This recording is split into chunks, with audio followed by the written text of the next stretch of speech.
Ama namin Diyos, salamat po Ama ng napakarami. Nasapit naming muli na mapayapa ang aming pagsamba. Salamat po. Napakabuti mo sa iyong mga anak.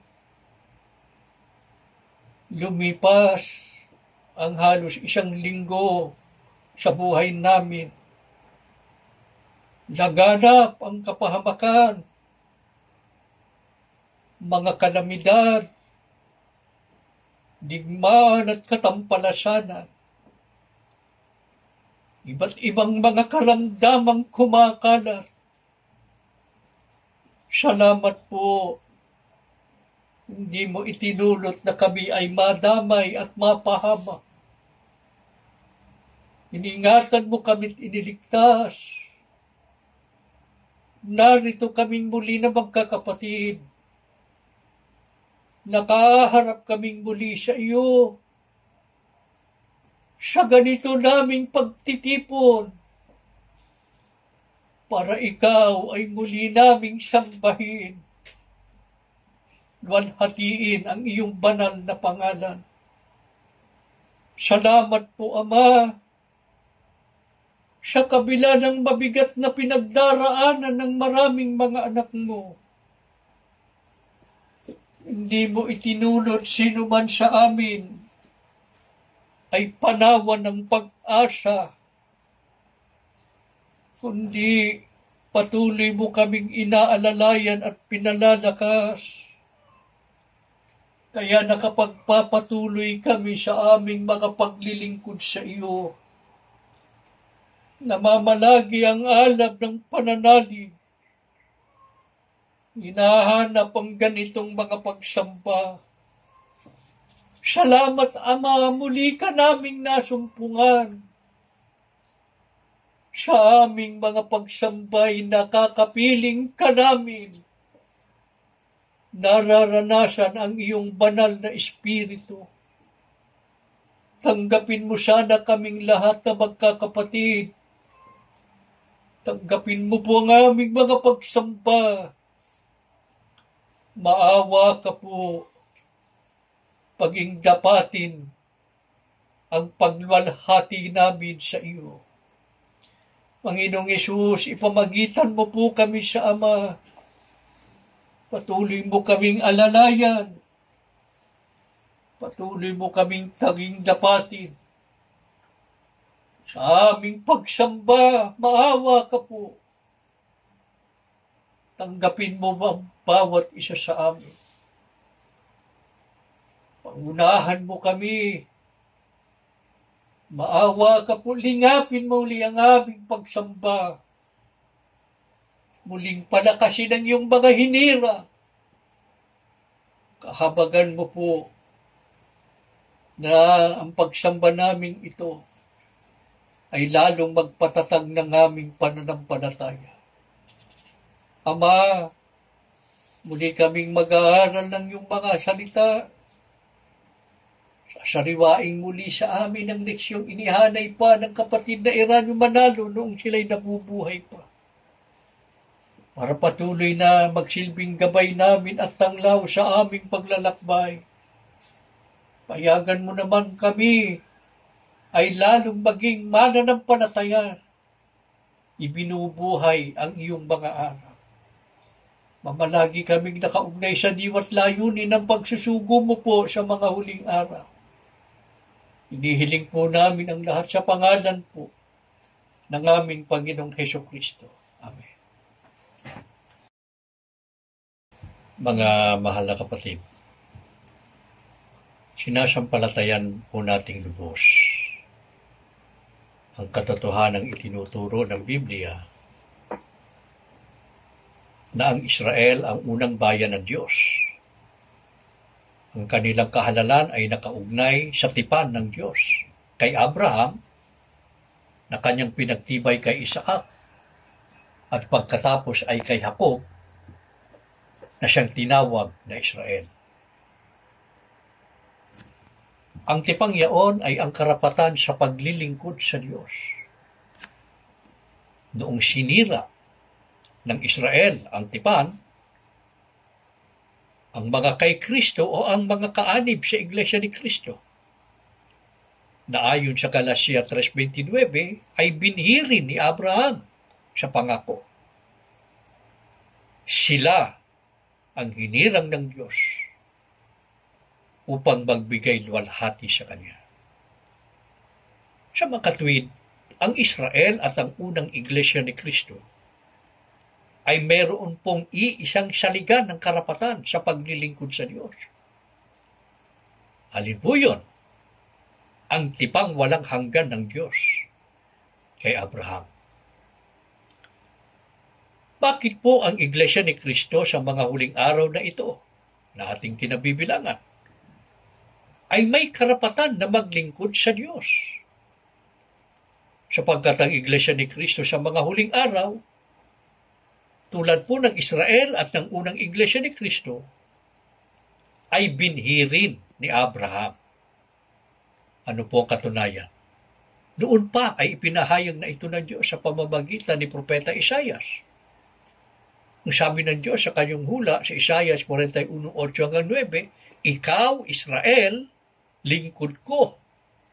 Hakob na siyang aking pinili, na binhi ni Abraham na aking kaibigan. Ikaw na aking hinawakan mula sa mga wakas ng lupa. At tinawag kita mula sa mga sulok yaon at pinagsabihan kita, ikaw ay aking lingkod.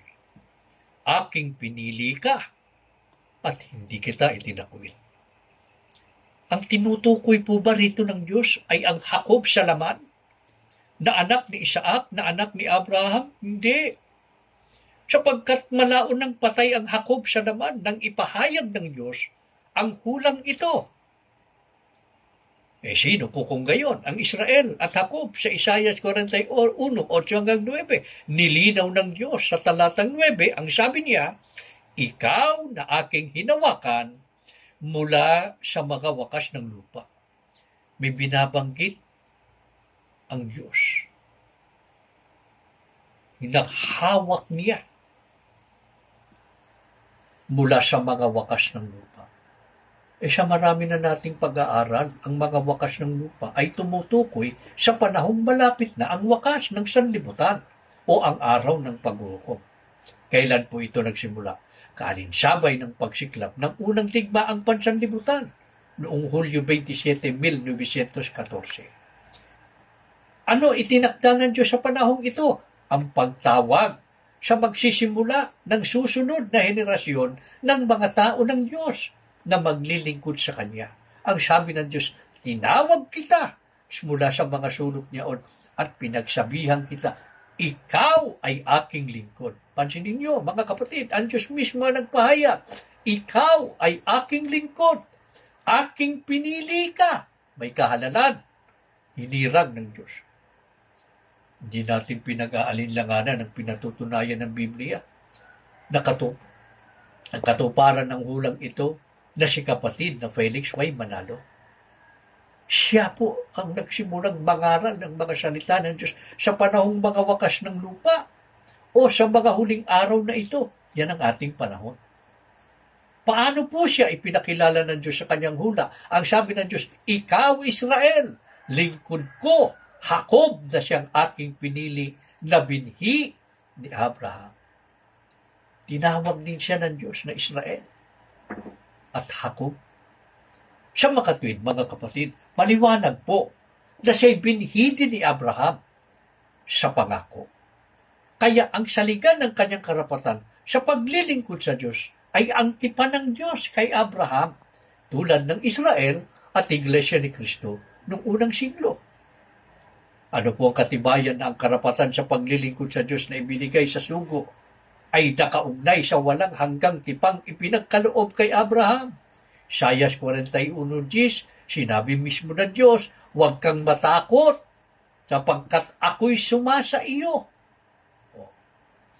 Huwag kang manlupaypay sapagkat ako'y iyong Diyos. Ano katumbas nun, mga kapatid? Nang isabihin ng Diyos, ako'y iyong Diyos. Yan po ang karapatan na dumiyos o maglingkod sa Diyos. Nag-iisa ba si kapatid na Manalo na binigyan ng Diyos ng karapatang maglingkod sa Kanya? Hindi. Malinaw ang pahayag ng Diyos sa mga talatang 14, huwag kang matakot, ikaw na uod na Jacob. At kayong mga tao ng Israel, yung Jacob, yun ang Israel. Binasa kanina, tumutukoy kay kapatid na Felix Manalo. Pero may banggit, kayong mga tao ng Israel. Aking tutulungan ka, sabi ng Panginoon. Kanina sa Isaias 41:8, ang sugo sa mga wakas ng lupa na si kapatid na Felix Manalo, tinawag ng Diyos na Israel at Jacob. Sino po kung gayon ang tinutukoy na kayong mga tao ng Israel? Tayo po na mga naging bunga ng pangangaral ni kapatid na Felix Manalo, Tayo, ang mga tao ng Israel, mga tao ni kapatid na Felix Manalo na tinawag na Israel din. Kaya tayo po ay mga Israelita rin. Hindi sa laman, kundi sa pangako. Sa mga tuwid napakatibay po ng ating saligan sa paglilingkod sa Diyos. Ang tipan ay pinagpagtipan ng Diyos noon kay Abraham, ang siyang batayan po ng ating kahalalan sa paglilingkod sa Diyos. Kaya napakapalad po natin mga kapatid, sapagkat napakaraming mga taong nagsasagawa din po ng mga paglilingkod sa Diyos, subalit wala sa kanila ang karapatan. Ano po ang implikasyon nito? Walang saysay ang kanilang mga pagsisikap at mga sakripisyo, sapagkat hindi naman ito tinatanggap ng Diyos. Kaya dapat po nating matutunang bigyan ng mataas na pagpapahalaga ang karapatang ibiniyaya sa atin ng Diyos. Huwag tayong papayag na ito'y mawala dahil lamang sa bagay na panlupa o sa kanino man. Huwag tayong papayag na ito'y maglaho dahil tayo ay hindi nakapagtiis ng mga pagsubok. Wow. Ano po ang dapat nating maunawaan patungkol sa tipan o kasunduang pinagtibay ng Diyos sa atin? Ano ang babala ng Diyos noon sa Israel? Pagkatapos na itinakda niya ang tipan at kasunduan, ang sabi ng Diyos sa Jeremias 11:3, susumpain ko ang sino bang hindi susunod sa itinatakda ng kasunduang ito. Alin po yun? Alin yung tipan o kasunduan na dapat sundin ng mga Israelita na kung di nila tutuparin ay masusumpa sila? Sa Jeremias 11:4-5, ang sabi ng Diyos, ito ang kasunduan namin ng inyong mga magulang nang iligtas ko sila sa Ehipto. Sila yung mga Israel. Sinabi kong pakinggan nila at sundin ang aking mga utos. At kung susunod sila, sila'y magiging bayan ko at ako'y magiging Diyos nila. Pero ano ang masamang ginawa ng Israel? Sinira at nilabang nila ang kasunduan. Kaya ano sinapit nila? Sila'y pinarusahan at sinumpa ng Diyos. Yan ay nakatala sa Jeremias 11:7-8 at 11. Ganito rin ang nangyari sa Iglesia ni Cristo noong unang siglo. Sapagkat dumating din ang panahon na sila'y tumalikod sa pananampalataya at nagsipaglingkod sa mga larawan at tribulto. Kapwa naging taksil ang mga Israelita at ang mga kaanib sa Iglesia ni Cristo na tumalikod sa pananampalataya noong unang siglo. Kapwa sila itong nagtaksil at tumalikod sa Diyos. Kaya ano ginawa ng Diyos pagkatapos na sinira ng Israel at ng unang Iglesia ni Cristo ang tipan o kasunduan? Muli siyang tumawag at humirang ng mga taong maglilingkod sa Kanya. Sa pangunguna ni kapatid na Felix Manalo, sa mga wakas ng lupa, o sa mga huling araw na ito, ang Iglesia ni Cristo na mula sa Pilipinas, na siyang ating kinaaaniban. Ano po ang hinihingi ng Diyos sa atin ng mga tagawakas ng lupa na nakapaloob sa tipan o kasunduan? Sa Isaiah 42:9-12, ang sabi ng Biblia, magsiawit kayo sa Panginoon ng bagong awit at ng kapurihan niya na mula sa mga wakas ng lupa. Sino po pinagsasabihan dito, mga kapatid? Ang sabi, kayong nagsisibaba sa dagat at ang buong nariyan. Ang mga puno at mga nananahan doon, magagbigay luwalhati sila sa Panginoon at magpahayag ng kanyang kapurihan sa mga puno. Ang hulang ito, mga kapatid, ay natupad sa Iglesia ni Cristo sa mga wakas ng lupa sa Pilipinas na binubuo ng mga puno ng dagat. Tayo ang inaasahan ng Diyos na magbibigay luwalhati sa Kanya.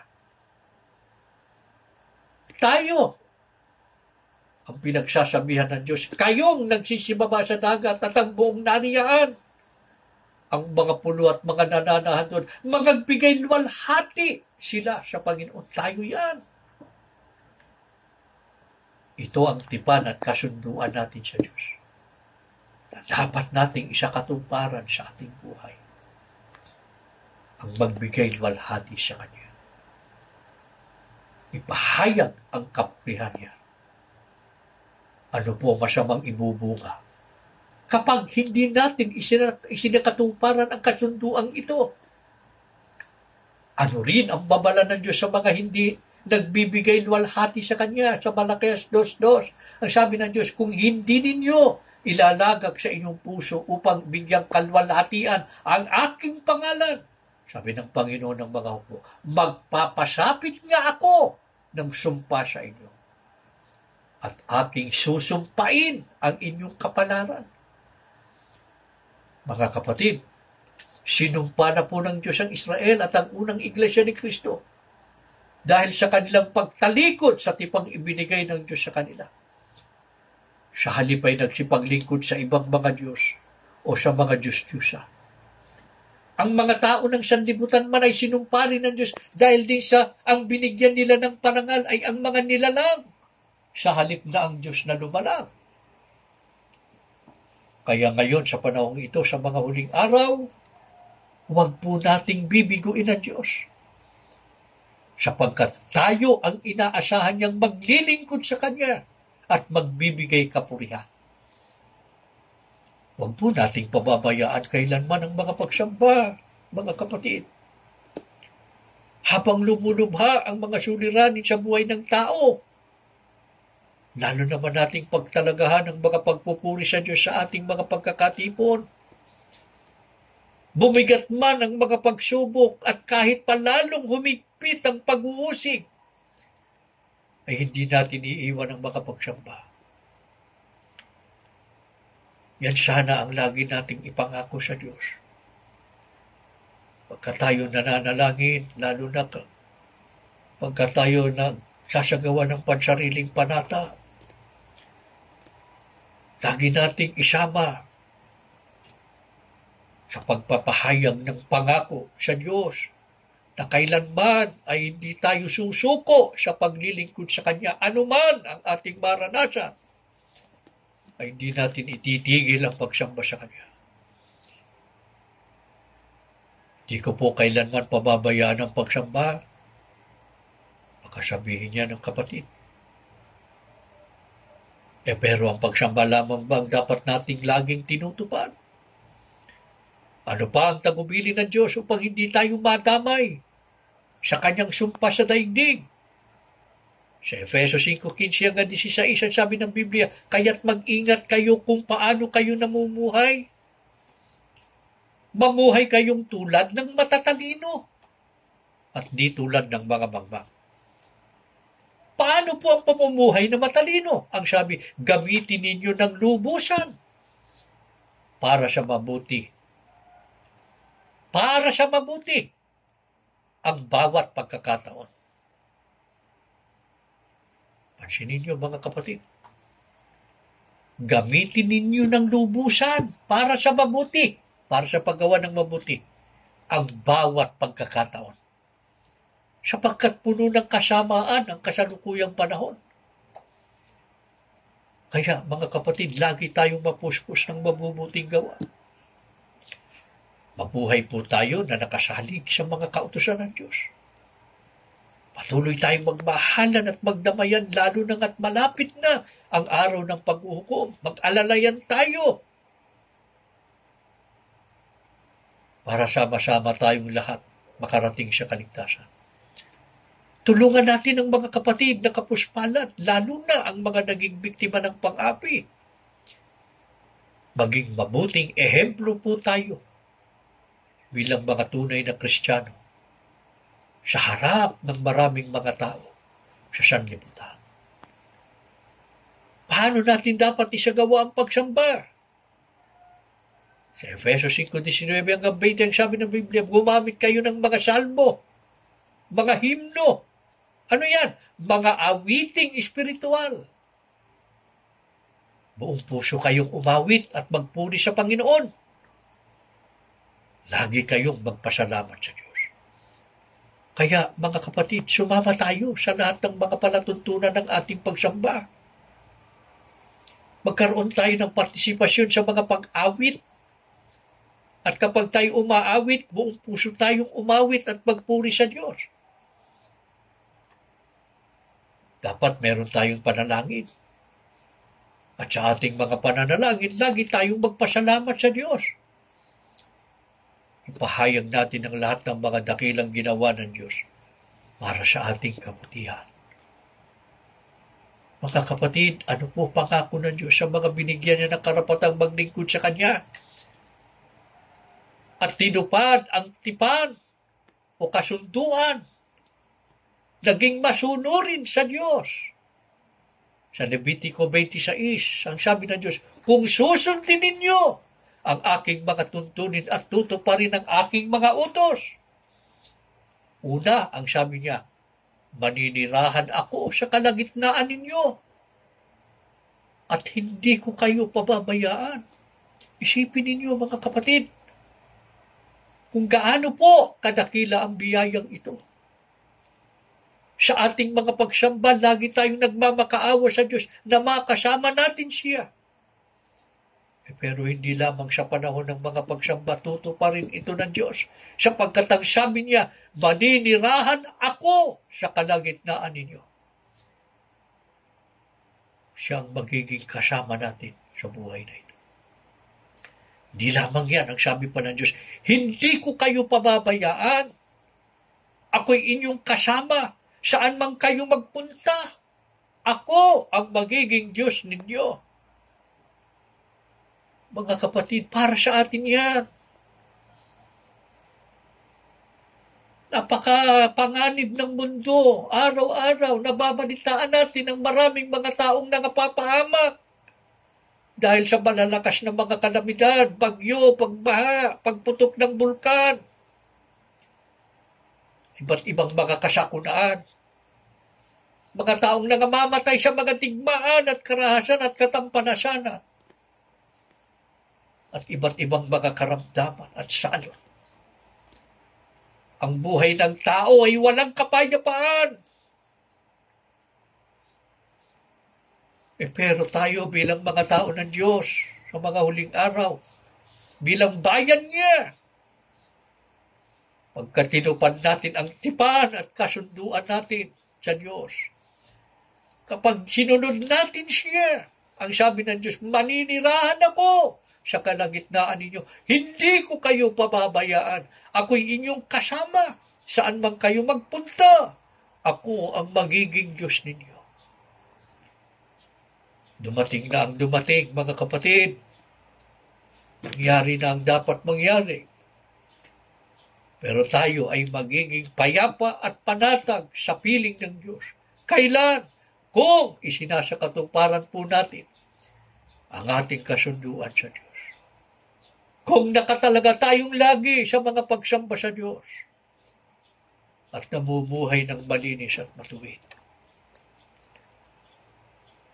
Nakahanda ba kayong ipangako ito sa Diyos?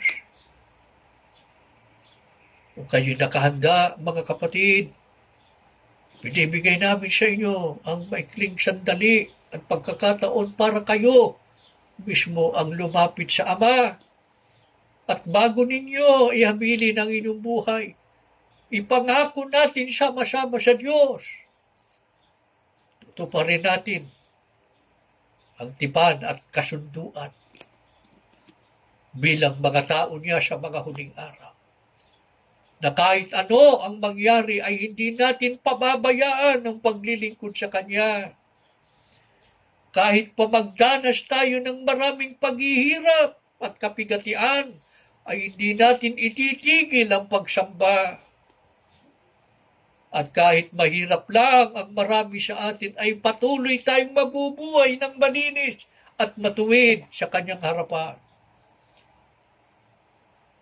Saka natin hiningin sa Ama ang ating mga pangangailangan. Halina kayo mga kapatid, tumayo na kayo at tayo mananalangin. Ama namin Diyos, napakadakila ng biyayang ipinagkaloob mo sa amin. Nang tawagin mo kami sa loob ng iyong iglesia, bahagi pa rin ang paggunita namin sa kaarawan ng iyong iglesia. Pinapangako namin sa iyo, Ama, kahit magdanas pa kami ng mabigat na pangapagsubok sa unahan ng paglalakbay, at kahit pa matinding pag-uusig pang dapat naming sagupain, hindi namin kailanman iiwan ang iglesia.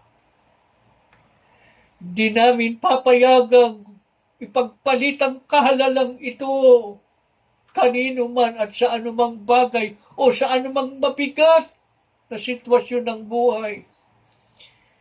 Kau lamang, Ama, ang aming paglilingkuran. Pagtatalagahan naming lubos ang mga pagsamba at lagi kaming magsisikap na maging malinis sa pamumuhay. Huwag lamang ang amin lamang pong hinihiling sa iyo, huwag mo kaming pababayaan katulad ng ipinangako mo. Hindi mo kami pababayaan, maninirahan ka sa aming kalagitnaan. Saan man kami magpunta, ikaw ang aming kasama. Maawa ka, Ama, patuloy na matupad sa buhay namin ito sa mga nalalabing panahon ng aming paglalakbay. Habang hinihintay namin ang araw ng aming kaligtasan, huwag mo kaming bibitiwan. Lalo na sa ganito naming mga pagsamba, halika pa, Ama, sa piling namin. Nasasabi kaming lagi sa iyo.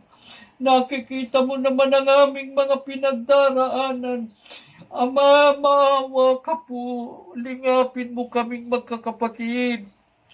Palakasin mo ang mga nangihina. Alalayan mo po ang halos panawan ng pag-asa. Aliwin mo ang mga nalulungkot. Pagalingin ang mga may sakit. Tulungan mo po ang buhay at lakas namin ay patuloy naming maipaglingkod sa iyo. Panginoong Yesus, ipamagitan mo po kami sa Ama. Huwag mo kaming iiwan kahit saglit, Panginoon. Palakasin mo ang iyong mga hinirang, pangunahan mo kami sa paglalakbay. Tulungan mo po kami, lagi naming mapagtagumpayan ang lahat ng kasamaan.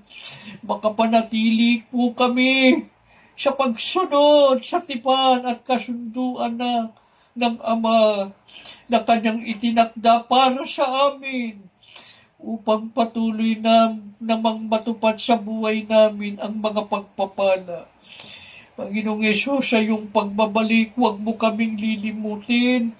Kasama ng aming mga anak, isama mo kaming lahat sa iyong kaharian. Mabuhay kami na puspos ng pag-ibig, lalo na't malapit na ang iyong pagparito. Ama, lubos ang aming pananalig. Narinig mong muli ang aming mga panalangin at binaspasan mong muli ang iyong mga anak. At patuloy mong gunitain ang mga anak mong patuloy na inuusig at ginigipit. Lalo na ang pamilya ng kapatid na Eranio Manalo. Huwag mo silang pababayaan. Araw-araw, ingatan mo. Patuloy na ipagkaloob ang kanilang pangangailangan. Sa gipit nilang kalagayan, maawa ka, Panginoon. Lagi mo silang sagipin. Ang mga nasa bilangguan, maawa ka po. Dumating na sana ang araw ng kanilang paglaya. Lubos ang aming pananalig, Ama. Minsan pa narinig mo ang aming mga panalangin. Muli mong binasbasan ang iyong mga anak. Ang mga salita mo na patuloy mong ibinibiyaya sa ganitong mga pagsamba. Patuloy naming ibubuhay. Ito ang magiging palatandaan kami ang mga hinirang mo. Mga lingkod mo sa mga huling araw na tapat na naglilingkod sa iyo. Inihiling po namin ang lahat sa pangalan po ng aming Panginoong Hesus Kristo. Amen.